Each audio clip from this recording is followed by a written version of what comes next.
EnjinStarter is a blockchain gaming launchpad that's focused on growing the engine ecosystem as well as the metaverse. And beyond issuing tokens, what they do is provide the game developers a way to explore their innovative ways and raising capital to fund their projects through the sale of virtual items or other NFTs. Right. And who we have today is none other than the very co-founder and the CEO of this brilliant launchpad. And he sure has something mind-blowing to share with us. Prakash, it's an absolute honor having you with us today, and they're all yours. Ananya, thank you very much for the opportunity. Firstly, my PowerPoint just refuses to work, so I'm just going to walk you guys through what I meant to share. I'm due to go on a holiday tomorrow, but I think my PowerPoint decided it's going to go on holiday just before me. So sorry about it. So yeah, thank you very much for this opportunity. EnjinStarter is a launchpad that's focused on blockchain gaming, entertainment, as well as the metaverse. We are at this point of time the only launchpad on the engine ecosystem, and we're very, very excited about Efinity, and we're definitely going to be building a whole lot of infrastructure, and we're definitely looking at leveraging the cross-chain capacity and capability of what Efinity is going to offer. If you guys are not familiar, Efinity is the new blockchain that Engine is launching, and it's they're creating a new standard for NFTs known as paratokens. I was given an opportunity to invest in Efinity some time ago, and when I read the white paper, it blew my mind. And that's kind of when I assembled a team, started EnjinStarter in April last year. We got Engine to invest in us, which was great support, and we worked very, very closely with them. Right. So coming back to today's topic, I know a lot of people were asking about what the true value of NFTs are. The way that we see it today is NFTs are providing us to actually own a piece of culture. Right, especially for a lot of us who are grown in this digital asset industry or in the crypto space. We relate with a lot of the cultural aspects that's happening at this point of time. And when we actually participate in a PFP project, it's primarily because we have a sense of belonging, and this also allows us to actually participate in a community. Right, so I don't hold any blue chip NFTs myself, but I'm actually heading to New York for NFT NYC in June, and they will be organizing something known as Ape Fest. So what I'm doing is I'm leasing NFT from one of my close associates, and that will actually give me access to what is known as Ape Fest, which is their global event. And why do I need to be there, right? I do need to understand what's going on within these communities. I personally am part of a community known as the Lazy Lions, and having participated in them since the beginning at Mint to where they are today, the power that these NFTs has given me is a sense of identity as well as an access to a community that's very, very excited about working together to actually develop the community together, right? Exactly like what you guys have today with Polkadot India.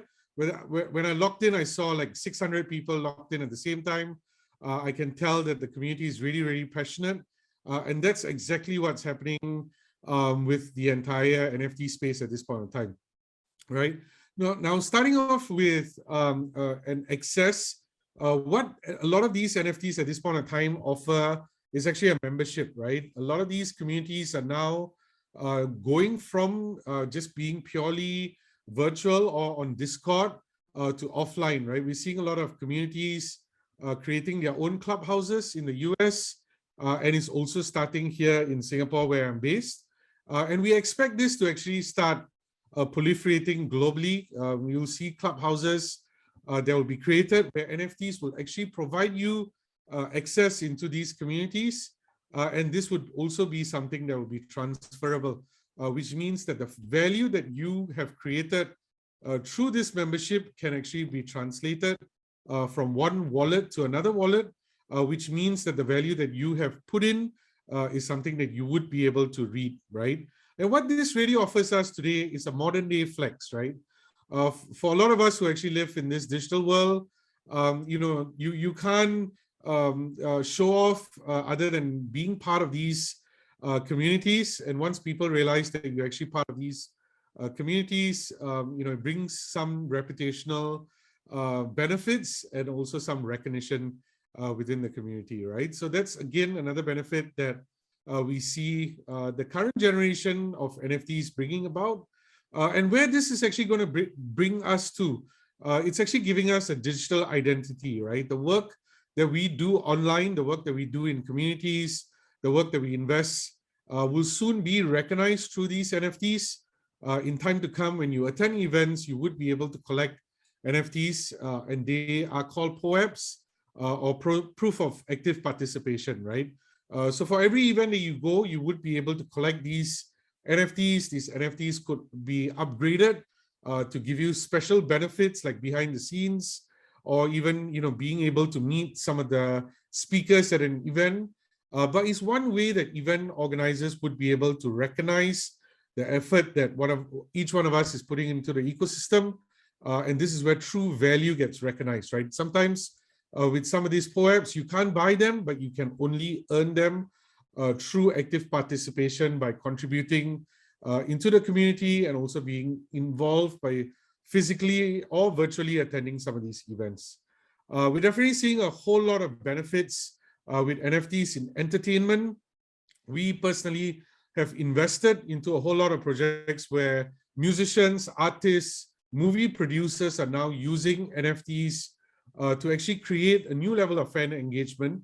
And fan engagement is something that we all are excited about. We all want to have a personal connection with our idols, and musicians and artists themselves do want this, right? They want to have a personal relationship with their artists, their fans, and now NFTs would be able to provide this level of interaction, right? And all this will collectively bring us into the metaverse.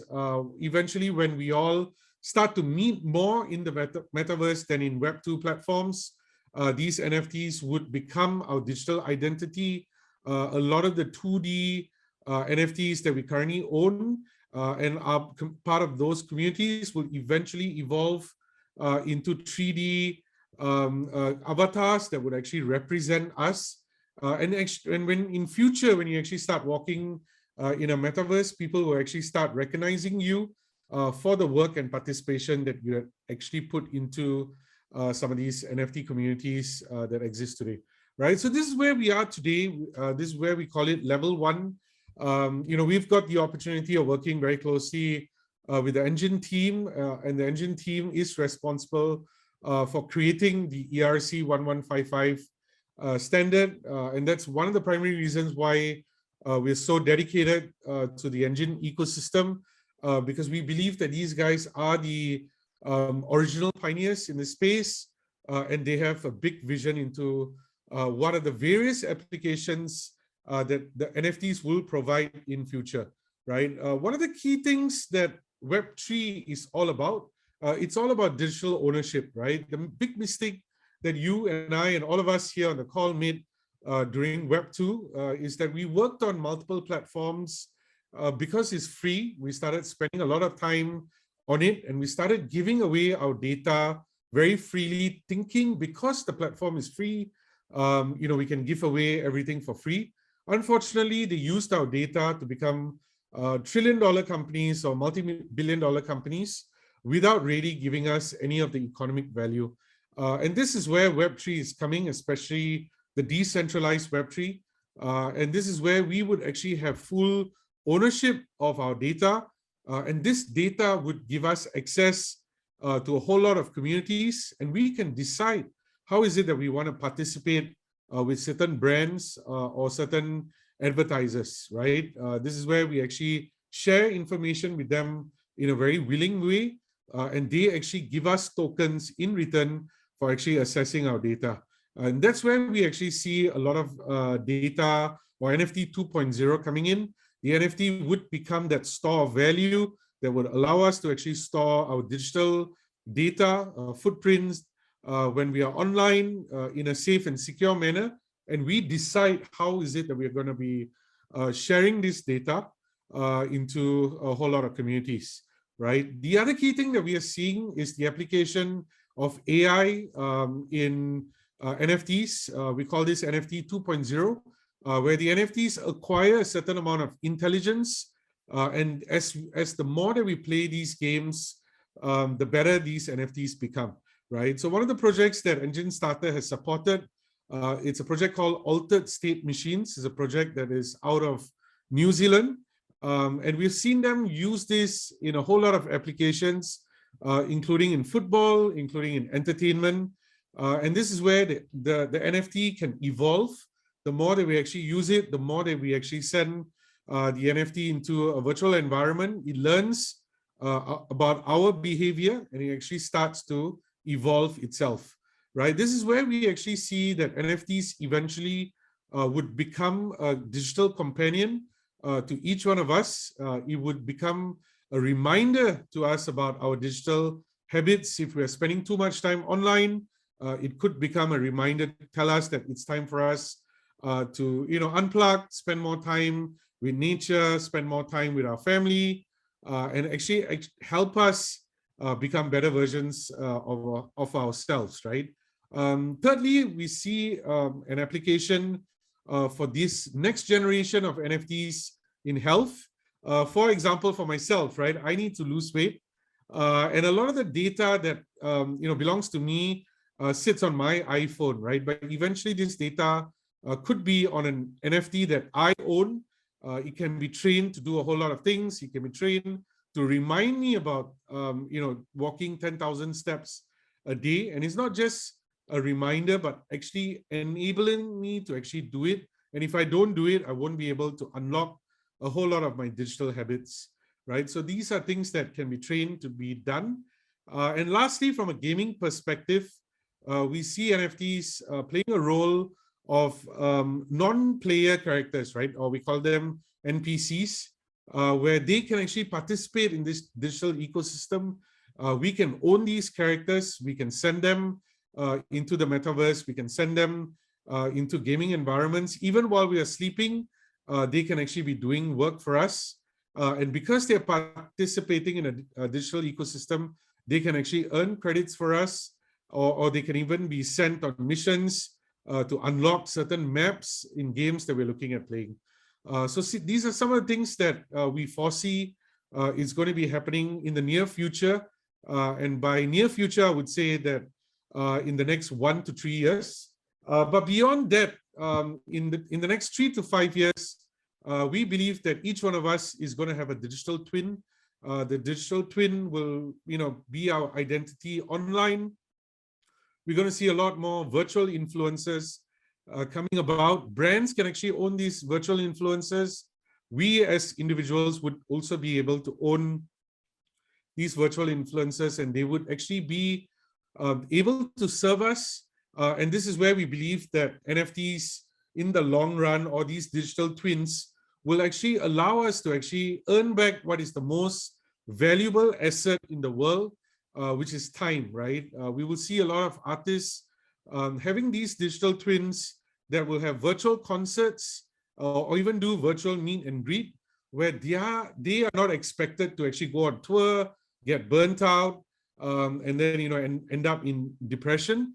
But instead, now they can actually create a whole new genre of digital products that will still continue engaging with their fans by creating new digital experiences, right? So this is really where we foresee the future of NFTs. But in order for all this to happen, and to bring the discussion back to this discussion, the key thing that needs to happen is interoperability.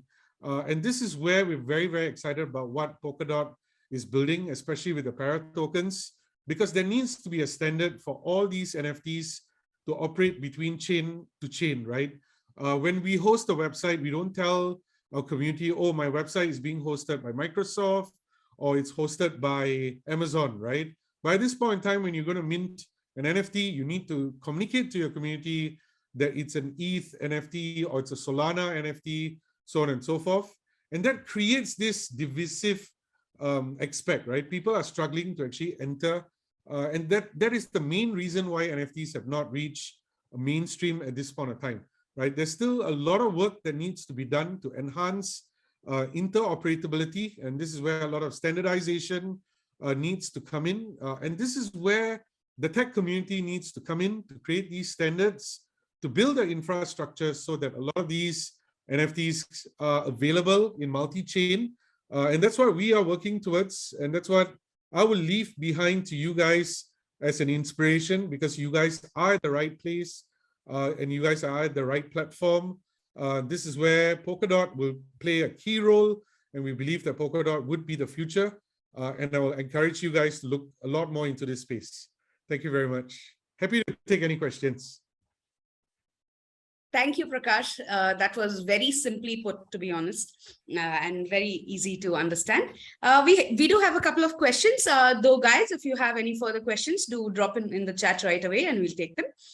In the meanwhile, Prakash, a couple of them. So the first one being, the legal framework for NFTs doesn't really exist. So buying from a fake seller is a genuine concern. Maybe NFT marketplaces should scrutinize sellers better. So how does EnjinStarter, or how do you solve this problem, the authenticity of the makers or the sellers? So this is something that we spend a lot of time on, primarily because a lot of people on our community participate in projects that we promote because of the due diligence that we have gone through. Typically, we like to work with communities that the founders are doxed, and we also ensure that the legal structure that they are using for NFTs or whatever token that they're issuing is issued of a jurisdiction which is favorable for digital assets. To be very honest, at this point in time, the infrastructure and the legal frameworks are still not in place. Yes. Typically, regulators take some time to actually understand innovation. Where we're coming from Singapore, we're definitely moving towards a regulated-based model, but they're going to start off with tokens before they come into NFTs. But the government has already said that NFTs would be taxable, and this is something that we greatly welcome, right? But coming back to your question, it's really hard to know which projects are legit or not, which projects are going to be a rug pull. But before you invest into any of these projects, I would encourage everyone to do their own research and to make sure that the teams are fully doxed before they actually participate. Because if they are anonymous, I strongly would recommend that it's going to be highly likely that it's a project without good intention. Possible. Fair enough. Fair enough. Thanks, Prakash. Okay. So this one is my personal question to you, but what was your start of the journey? Where did you start off, and how did you land up where you are? Like, sure. Yeah. So I've always been in the digital industry.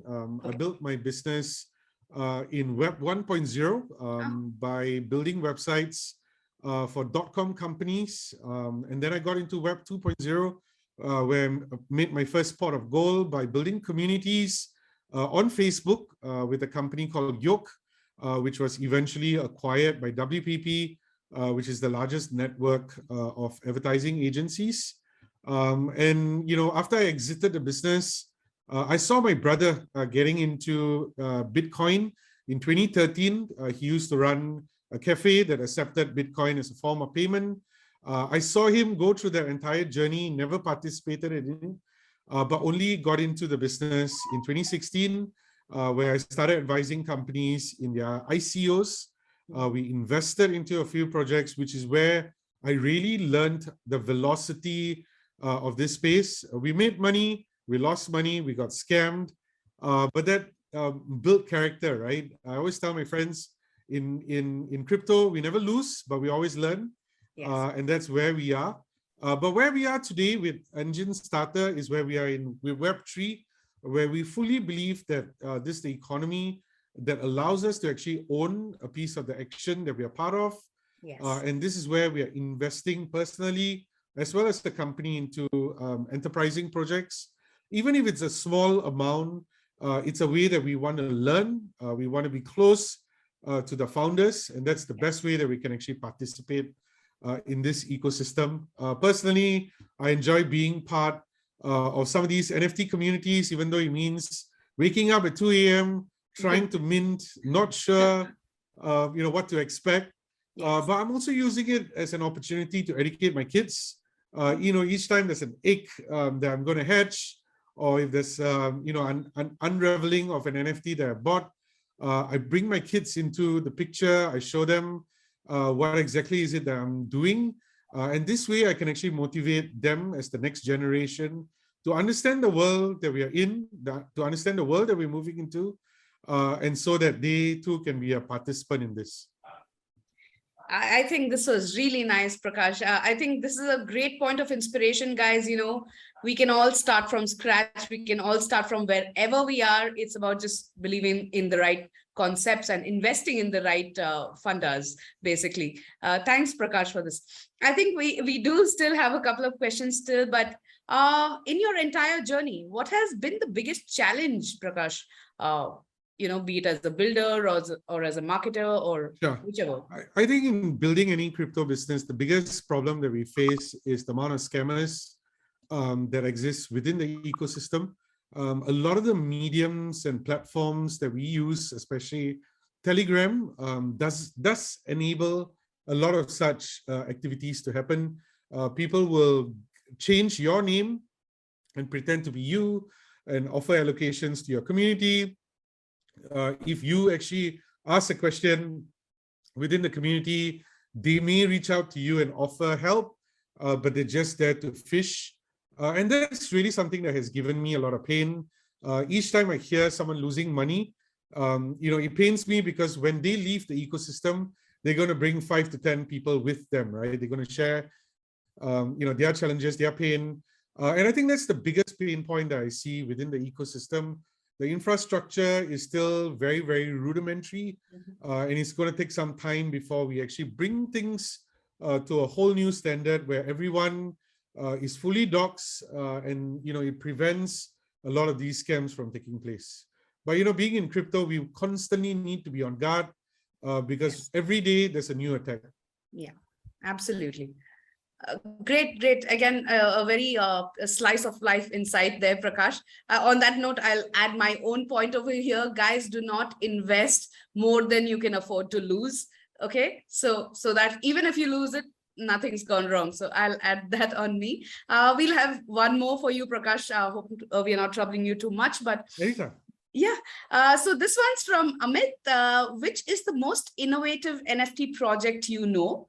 And which is the NFT which has with the highest utility that you have seen so far? Sure. I think to date, the Bored Apes project still has been the gold standard, right? They started with NFTs. They eventually launched their own tokens, and lately they've been also selling their virtual land, and they have actually tied up that utility in a very integrated manner. If you had missed the earlier NFT minting, you could still participate by buying either their coins or buying their virtual land. And now they've also taken this digital experience offline. They've started working with brands to actually create a branded experience. And that's really the formula that we are seeing that's working very, very well. And this is a formula that we are replicating with a whole lot of projects. And I think that's really the gold standard when it comes to what we're seeing with Bored Apes. And yeah, it's definitely what everyone aspires to be a part of. Okay, super. So I think, okay, one last question, if you don't mind, Prakash. Again, as a founder, so, you have various levels to deal with. As you know, like while we ran a poll at the beginning of this session, and we have a couple of entrepreneurs too, who are going to start off their own projects. So as an entrepreneur or as a founder of a project, how much did you have to invest into the community build part of it? Or did you hire a team separately to handle that part? Like, what was your investment toward the community build for entrepreneurs? Sure. I think the first thing that we did was to find my co-founder, who's a developer himself. Personally, what I believe is anyone who's actually interacting with a smart contract in any form, your future is going to be very bright, right? Because the entire Web3 is going to be built on the blockchain, and a smart contract becomes that interface, right? What we saw in Web2 is anyone who was working on HTML or in languages like Flash made their wealth, especially if they started monetizing their time in a very efficient manner. So yeah, the first thing that we had to do was to build our developers. And once we started getting them together, we actually built a product. And whatever capital that we had raised went purely into building the platform as well as building the community, right? There is no shortcuts towards building a community. A lot of people will come to you to say that, overnight, they can give you 10,000 followers and so on and so forth. Never buy any of that, because each one of it is going to be detrimental to your growth. We spend a lot of time attending events like this, speaking and participating in AMAs, just continuing to do as much hard work as you can, especially during a bear market, because this is the best time to build, right? It can't be a better time than now. And I assume that a lot of you guys are developers, and I would strongly encourage you guys to come together, to form teams, to build products, to support projects that are headed in the right direction, and to provide your talent and your skill sets, because this is the most valuable skill set, right? For us, the biggest challenge that we have as a venture-funded launchpad that's looking at growing quickly is to find developers, right? It's extremely hard to find them. Most of them have either made a lot of money and they can't wake up in the morning, or they're just genuinely busy with their own projects. And this is where we're investing a lot into training. We are working with a whole range of partners who are converting Web2 developers into Web3. And this is where we're looking at working very closely with your ecosystem, your platform, to explore various ways that we can work together. Absolutely. This was very warming, to be honest, Prakash, because we have so many developers out here waiting to get out into the Web3 ecosystem. So guys, this is exactly why you guys need to be upskilling. You guys are in the best place, and it's a big future out there. And someone like a founder of EnjinStarter, which is one of the best in the world right now, coming and saying that they need developers. So I think, guys, you got to be listening, got to be training, and let's stay connected. Thanks, Prakash. I think this was absolutely great. If anyone needs any help, just reach out. If anyone is looking for an opportunity to work with us, just reach out. I'll connect you to my team and look forward to being part of this community. Ananya and Sri, thank you very much for this opportunity. I hope I delivered the value that we were expecting. Oh, way more than that. Thanks, Prakash. Thank you so much for being with us.